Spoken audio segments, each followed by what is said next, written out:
Hey everyone, thanks for joining us again for another deep dive. It seems like we've been getting a lot of questions and sources from you guys lately, all about hair health. Yeah, it's definitely a hot topic. And you know who can blame anyone for wanting luscious locks, right? No, absolutely not. I mean, who doesn't want amazing hair? But seriously though, you've been sending in some really fascinating articles and research all about how to get healthier hair. So that's exactly what we're diving into today. Exactly. We're going to tackle all those burning questions about fitting hair brittleness, slow growth, you name it, and really zero in on those natural solutions that everyone's curious about, especially the connection between what we eat and the health of our hair. That's right, because let's be real here. We've all probably spent way too much time and money on hair products hoping for a miracle. Oh, tell me about it, but what if the real magic starts from within? That's what we're exploring today. I love that. All right. So before we get into the specifics of what to eat and what to do, I think it's super important to understand why hair problems happen in the first place, right? Like what's going on at the root level. Totally makes sense. You can't really fix something if you don't know what's broken, right? Exactly. So looking at all the sources you guys sent our way, a few major culprits kept popping up again and again as the root causes of, well, bad hair days. And the first one, which is probably not that surprising, is our diet.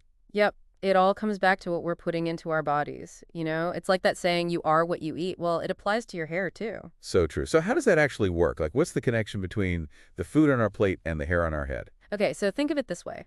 Hair growth is basically a nonstop construction project happening in your body. It's constantly building and renewing itself.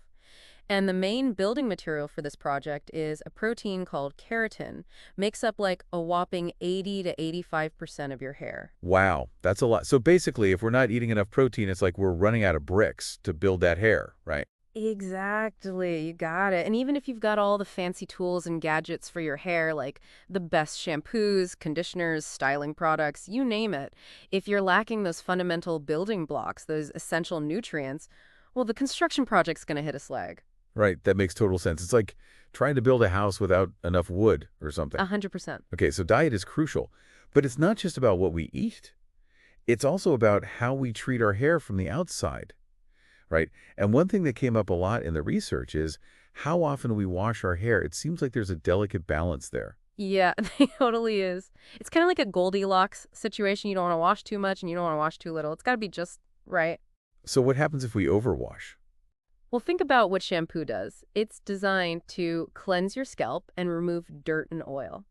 But if you're washing every single day, you're stripping away those natural oils that your scalp produces to protect and moisturize your hair. Oh, so that's why my hair sometimes feels so dry and brittle after I wash it. Could be. And when your hair is dry and brittle, it's more prone to breakage, which means it won't grow as long and strong as it could. Okay, that makes sense. What about the other end of the spectrum? What if we don't wash our hair enough? Well, in that case, you're going to have a buildup of product dead skin cells and all sorts of gunk that can clog your hair follicles. And when those follicles are clogged, they can't function properly, which can hinder hair growth. Yeah, that doesn't sound good. So what's the sweet spot then? Most of the articles you shared recommended aiming for 2 to 3 washes per week. That seems to be the magic number for most people to keep their scalp and hair clean and healthy without overdoing it. 2 to 3 times a week. Got it. And another thing I realized while reading through all this stuff is that we tend to focus so much on the hair itself, but we often forget about the scalp, which is kind of silly when you think about it because the scalp is literally the foundation for healthy hair. It's true. We got to treat our scalp with just as much care as we treat our hair itself. Think of it like this, your scalp is like the soil in a garden. If the soil isn't healthy and well nourished, the plants aren't going to thrive. I love that analogy. So simple, but so true. Right, and just like soil can have issues like dryness pests, nutrient deficiencies, our scalp can experience problems too. We're talking dandruff, that buildup we mentioned before, even poor circulation. All of these can create an environment where it's tough for hair to grow strong and healthy. So we've got to make sure we're giving our scalp some TLC too. Absolutely. And then there's the whole other aspect of what we do to our hair on a daily basis, all the styling, the heat, the products. That can definitely take a toll. Yeah, I know. I'm guilty of putting my hair through a lot. Blow drying, straightening, curling, you name it. Don't worry, you're not alone. But the research was pretty clear about the potential damage that overstyling can cause. Excessive heat from those hot tools can actually weaken the hair shaft, making it more susceptible to breakage. So that's why my hair always seems to snap off when I use my straightener too much. It's a common problem. And then there are chemical treatments like perms and dyes, which can also disrupt the hair's natural structure and weaken it over time. And let's not forget about those tight hairstyles that can pull on our hair and cause breakage or even hair loss. Right, exactly. It's all about finding that balance between looking good and treating our hair with kindness. So basically, it's a combination of what's happening inside our bodies with our nutrition and how we're treating our hair externally that determines how healthy our hair is. Exactly. It's a holistic approach. Okay, so let's dive deeper into those internal factors and talk about the role of nutrition, which all of your sources were really emphasizing. Let's do it. You called them the nutritional pillars for hair growth. I did. So what's the first pillar we need to focus on? Well, we've already talked about how important protein is for hair growth. It's like the foundation, the essential building block. So making sure you're getting enough protein in your diet is absolutely crucial. All right, so protein is a must-have. What are some good sources of protein that we should be incorporating into our meals? Great question. The articles you sent mention a bunch of plant-based options, which is awesome for all our vegan and vegetarian friends out there. Things like lentils, tofu nuts, and quinoa are all excellent sources of protein. Okay, love those. And of course, for those who eat meat, there's chicken, fish, eggs, all that good stuff. Exactly. It's all about finding what works best for you and your dietary preferences. Awesome. So protein pillar number 1, check. What's next? Okay, so the next two pillars are minerals that are super important for hair health: iron and zinc. And why are those so crucial? Well, they both play a role in keeping those hair follicles strong and healthy, those tiny little pockets in your scalp where the hair actually grows from. If those follicles are weak and unhealthy, you're not going to have strong and healthy hair. Makes sense. So how do we make sure we're getting enough iron and zinc? Again, it comes down to eating the right foods. You shared some great articles that listed a bunch of awesome sources for both iron and zinc. Things like spinach, azuki beans, string beans, almonds, cashews, pistachios. Okay, so basically loading up on leafy greens, beans, nuts, and seeds. Pretty much. But there's one source for zinc that really stood out to me in the research, and it was pumpkin seeds. Pumpkin seeds. Interesting. Yeah, apparently pumpkin seeds are like a zinc powerhouse. They contain like 10 times more zinc than beans. Wow, that's impressive. I'm definitely adding those to my grocery list. Me too. Snack on them, sprinkle them on salads, get creative. All right, so we've got our protein, we've got our iron and zinc. What's the final pillar? The last one is something you've probably heard a lot about for overall health: omega-3 fatty acids. Oh yeah, those are good for everything, it seems like. Seriously, they're amazing for your heart, your brain, your skin, and yep, you guessed it, your hair too. So what do omega-3s actually do for our hair? Well, one of the main things they do is help to keep your scalp healthy and moisturized. Remember, we talked about how important a healthy scalp is for hair growth? Totally, it's like the foundation for everything. Exactly. And what's really cool is that there's actual scientific evidence to support the link between omega-3s and hair growth.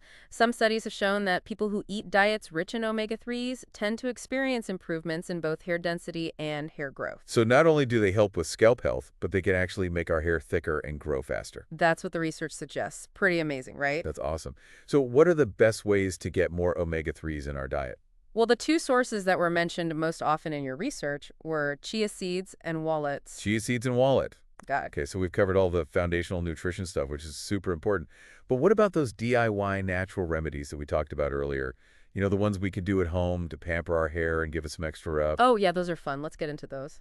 Okay, the first one that caught my eye was a hair mask made with coconut oil and castor oil. It seems like everyone's talking about these oils for hair care these days. They're definitely having a moment, and for good reason. Your sources explained why this combo is so effective. Coconut oil is like a superhero for moisturizing your hair. It helps to keep it soft and supple, which prevents those dreaded split ends and breakage. Okay, so coconut oil for moisture. What about castor oil? Now, castor oil is interesting. It's rich in a fatty acid called ricinoleic acid, which is believed to have some pretty amazing soothing properties for your scalp. It can help to calm inflammation, reduce irritation, and create a healthier environment for hair growth. Oh, that makes sense. So it's like a 1-2 punch. Coconut oil for the hair and castor oil for the scalp. Exactly, a dynamic duo. All right, so how do we make this magical hair mask? It's super simple. You just need 2 teaspoons of coconut oil and 1 tablespoon of castor oil. Mix them together and then gently warm the mixture up. You can do this by placing the bowl in a larger bowl of warm water. You don't want it to be too hot, just slightly warm to make it easier to apply. Okay, and then what? Once it's warmed up, just massage it thoroughly into your scalp, making sure to really work it into those roots, and then cover the rest of your hair with the mixture too. After that, just leave it on for at least an hour, maybe pop on a shower cap to keep things tidy, and then wash it out with a gentle shampoo. Easy peasy. I'm definitely trying that one. That's a good one. All right, so next up we have an aloe vera and rosemary hair rinse. This one sounds so refreshing, especially for those of us with sensitive scalp. Oh, it is. This rinse is all about soothing and stimulating the scalp. Aloe vera, is famous for its hydrating and calming properties. It's like a tall glass of water for your scalp. And the rosemary. Rosemary is where the stimulating action comes in. It's believed to help increase blood circulation to the scalp, which can help to wake up those hair follicles and encourage growth. So it's like giving our hair follicles a little pep talk. Exactly. I love it. So how do we whip up this invigorating rinse? Easy peasy. You'll need 2 tablespoons of aloe vera gel and just a few drops of rosemary essential oil. Now, the key here is to mix those ingredients with some water to create a nice, smooth consistency that will be easy to pour over your hair. You don't want it to be too thick or gloopy. Got it. So we mix it up, make it nice and smooth, and then what? Once you've shampooed your hair, just rinse it thoroughly with this aloe vera and rosemary mixture. The sources recommended rinsing it about 4 to 5 times to really make sure it gets all over your scalp and hair. Sounds easy enough, and I bet it smells amazing. Oh yeah, it's like a spa treatment for your hair. Right, moving on to the next remedy, we have a scalp serum. This one seems a bit more intense, like a targeted treatment. It is. It's like giving your scalp a super dose of nourishment and love with the goal of promoting healthy hair growth and overall scalp health. So what are the star ingredients in this serum? Okay, so this one has a few key players. First, we've got jojoba oil, which is a great moisturizer that's really similar to our skin's natural sebum, so it absorbs easily. Then we've got almond oil, which is packed with vitamin E and antioxidants. Finally, we've got argan oil, which is like liquid gold for hair. It's full of fatty acids and vitamins that help to nourish and strengthen the hair. Wow, that's a lot of good stuff packed into one little serum. And we're not done yet. We're also adding in a few drops of peppermint essential oil. Peppermint oil, interesting. What does that do? Peppermint oil is known for its invigorating and stimulating properties. It's believed to help increase blood flow to the scalp, which, as we talked about earlier, can help to encourage hair growth. So it's like a double whammy of nourishment and stimulation. Exactly. Okay, I'm sold. How do we use this scalp serum? This one's super easy to apply. Just take a few drops of the serum and massage it gently into your scalp.